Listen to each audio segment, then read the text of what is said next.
Hello everyone, this is Dr. Sheetal Pandey. I'm a fertility and IVF consultant at Veda Care Mira Road. In this video we are going to cover about कि menopause क्या होता है और इसके क्या common symptoms होते हैं। Menopause का डेफिनेशन हम अगर कहें तो ऐसे होता है कि जब फीमेल के मेंसेस स्टॉप हो जाते हैं तो उसे मेनोपॉज कहते हैं। मेनोपॉज के डायग्नोसिस के लिए आपको किसी डॉक्टर से मिलने की जरूरत नहीं होती है। Generally it is definitely self diagnosed. जब किसी फीमेल पेशेंट को, विमेन को रादर, 6 मंथ्स तक मेंसेस एट अ स्ट्रेच नहीं आते हैं, देन वी स्टार्ट डाउटिंग कि शायद इन्हें मेनोपॉज हो रहा है। ये हर एज के लिए ट्रू नहीं है, डेफिनेटली जिनका एज इज नियर मेनोपॉज। और यदि ये मेंसेस 12 मंथ्स तक एट अ स्ट्रेच नहीं आते हैं, अराउंड 12 महीने मतलब 1 साल तक, यदि कोई विमेन जो मेनोपॉजल एज ग्रुप को बिलोंग करती है मेंस्ट्रुएट ना करें तो उसे हम मेनोपॉज डायग्नोस करते हैं। अब मेनोपॉजल एज ग्रुप क्या है? Menopausal age group is the range of age जिसमें generally women will attain menopause. As per the different races, menopause का range is bit different. If we talk about our Indian scenario, anything between around 42 to 50 के बीच में females में menopause हमारे Indian scenario में, Indian genetics में होता है। ये एज ग्रुप थोड़ा बहुत वेरी कर सकता है depending upon the different races. इस पर्टिकुलर एज ग्रुप में विमेन के आने के बाद उन्हें पहले थोड़े बहुत मेंस्ट्रुअल डिरेंजमेंट शुरू होते हैं। मेंसेस का अर्ली आना, उसके बाद लेट आना, और धीरे धीरे मेंसेस का काफ़ी लेस फ्रिक्वेंट होकर के नियरली 1 ईयर तक मेंस्ट्रुएट ना करना itself is diagnostic of that she has attend menopause. Menopause के सिम्टम्स क्या होते हैं? मेनोपॉज के सिम्टम्स टिपिकली उससे रिलेटेड होते हैं जैसे जैसे फीमेल्स की बॉडी में एस्ट्रोजन हार्मोन डिक्लाइन होने लगता है, क्योंकि अब ओवरीज उतनी फंक्शन नहीं बची हैं जिनका काम है एस्ट्रोजन रिलीज करना, तो एस्ट्रोजन हार्मोन्स की मात्रा भी धीरे धीरे डिक्लाइन होने लगती है। एक अमाउंट के बाद इसका डिक्लाइन होने पर इसका फीमेल्स की कंप्लीट फिजिक पे फर्क पड़ता है। कॉमनेस्ट सिम्टम्स जो पेशेंट्स को देखने को मिलता है that is hot flushes and flashes. This is a condition in which कोई ज़्यादा गर्मी की सिचुएशन में ना हो, पेशेंट मे बी नॉर्मली अपने घर में बैठे हों, even sometimes even when patient is sitting in a AC, still patient को सडन फीलिंग ऑफ वार्मथ आता है जिसमें उनका फेस रेडिश हो जाए, पूरे बॉडी में उन्हें एक अजब सी गर्मी का एहसास होता है जिसे हॉट फ्लशेस एंड फ्लैशेस कहते हैं। ये बहुत कॉमन सिम्टम्स होता है मेनोपॉजल वुमेन में। इसके अलावा मेनोपॉजल वुमेन को फिजिकली फटीग फील होना, वीकनेस फील होना, I can say joints pain होना और स्लीप डिस्टर्बेंसेस होना भी बहुत ज़्यादा कॉमन है। Because of the sleep disturbances patients में एंग्जाइटी बढ़ती जाती है।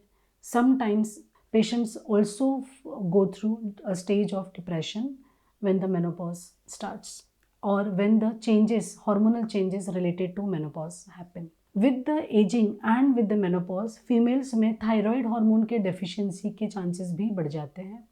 तो यदि फीमेल्स को कॉन्स्टिपेशन या एक्सेसिव वीकनेस, लिथार्जी फील हो रहा है और वो मेनोपॉजल एज ग्रुप में है, तो डेफिनेटली उन्होंने एक बार अपना थायराइड ब्लड टेस्ट ज़रूर से कराना चाहिए।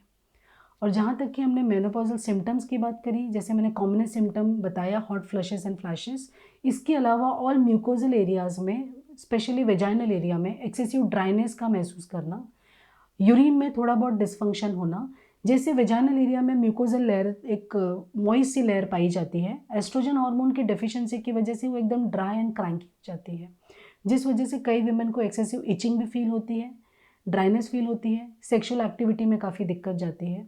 सिमिलरली ऐसा ही म्यूकोजल लेयर उनके यूरिनरी पैसेज में भी होता है। इसलिए बिकॉज ऑफ द मेनोपॉज जब यूरिनरी एरिया के भी म्यूकोजा श्रिंक होने लगते हैं, क्रैंकी होने लगते हैं, तो उन्हें यूरिन में भी कई बार बर्निंग और डिस्कम्फर्ट महसूस होने लगता है। ये पेशेंट्स कभी कभी रॉन्गली डायग्नोस हो जाते हैं as urinary infection, same symptoms of urinary burning. यदि मेनोपॉजल वुमेन आपके पास आते हैं और यूरिनरी बर्निंग कंप्लेन करते हैं तो कॉमनली हम उनका यूरिन टेस्ट ज़रूर करते हैं, क्योंकि कई बार यूरिन में इन्फेक्शन नहीं होता है, just because of the hormonal deficiency उन्हें यूरिनरी बर्निंग हो रही है। तब उन्हें little amount of oestrogen supplementation देने पर जो यूरिनरी म्यूकोजा क्रैंकी हो गई है, बहुत ज़्यादा ड्राई हो गई है, वो सपल हो जाती है और इनके सिम्टम्स सॉल्व हो जाते हैं। So hot flushes and flashes, vaginal dryness, urinary discomfort, sleep disturbances, irritability, sometimes excessive anxiety और signs of depression. These are common symptoms जो menopausal women में पाए जाते हैं. Every woman some or the other day has to attend menopause. So we need to know about these symptoms और हमें ये समझना होगा कि उस एज ग्रुप के लिए ये नॉर्मल सिम्टम्स हैं। यदि इनसे टैकल करने में हमें दिक्कत जा रही है कई विमेन इसे इजीली हैंडल कर लेते हैं, पर जो विमेन इसे हैंडल नहीं कर पा रहे हैं और उन्हें दिक्कत जा रही है, they should definitely consult gynaecologist, क्योंकि जो पेशेंट्स इसे हैंडल नहीं कर पा रहे हैं उन्हें कुछ मेडिसिन को देकर के इन सिम्टम्स को कंट्रोल किया जा सकता है। इसे हार्मोन रिप्लेसमेंट थेरेपी कहते हैं, जिसका कहना है जो हार्मोन हमारी बॉडी से सडनली डिवॉइड हो गए, जिसके बिना हमारी दिनचर्या में फ़र्क पड़ रहा है, एक्सेसिव सिम्टम्स हो रहे हैं, तो इन वेरी मिनिमल मात्रा एस्ट्रोजन हार्मोन का कोर्स फीमेल्स को दिया जाता है। And when they are on HRT, तो उन्हें जो चेंजेस शरीर में हुए थे वो रिवर्स होने लगते हैं and patients get very very comfortable. But it is so important to understand कि जो पेशेंट एस्ट्रोजन हार्मोनल थेरेपी पर हैं under the guidance of gynaecologist, उन्हें रूटीनली अपना हेल्थ चेकअप कराना पड़ता है, because taking oestrogen hormone post menopause we need to check for there is no development of any cancerous situation. पर ये क्योंकि यदि ऐसा कुछ है तो इमीडिएटली उस HRT को स्टॉप करना पड़ता है। So looking at these risks, non hormonal HRTs भी अब बहुत ज़्यादा अवेलेबल होने लग गए हैं, जो बहुत ज़्यादा सेफ हैं, जिन्हें बहुत ज़्यादा किसी फॉलोअप की ज़रूरत नहीं पड़ती है। So there are contents like isoflavones and other related medicine जो नॉन हार्मोनल HRT होते हैं, जिससे पेशेंट्स की बॉडी में किसी किस्म का साइड इफेक्ट नहीं होता है और वो इन सिम्टम्स को काफ़ी मात्रा में कंट्रोल कर पाते हैं और एक हेल्दी लाइफ जी पाते हैं। Last but not the least, ये हमें समझना बहुत ज़रूरी है और हम सभी नियरली जानते हैं कि विद द एजिंग फीमेल्स में, specially after the age of 30, significantly after the age of 40 and really very much after the menopause, bone weakness होने लगता है. So all women after the age of 40 should compulsorily start taking calcium supplementations, where they can consult their gynec and choose a particular supplement which will not harm their body, which will not lead to stone formation in their body, जो एक और concern होता है। Calcium supplementation के कई प्रकार के salts होते हैं, जिसमें कैल्शियम साइट्रेट नामक सॉल्ट होता है जो बॉडी में ज़्यादा डिपॉजिट नहीं होता। कैल्शियम लेने से स्टोन फॉर्मेशन तो नहीं हो जाएगा, जो पेशेंट का भय होता है वो इससे कम हो जाएगा।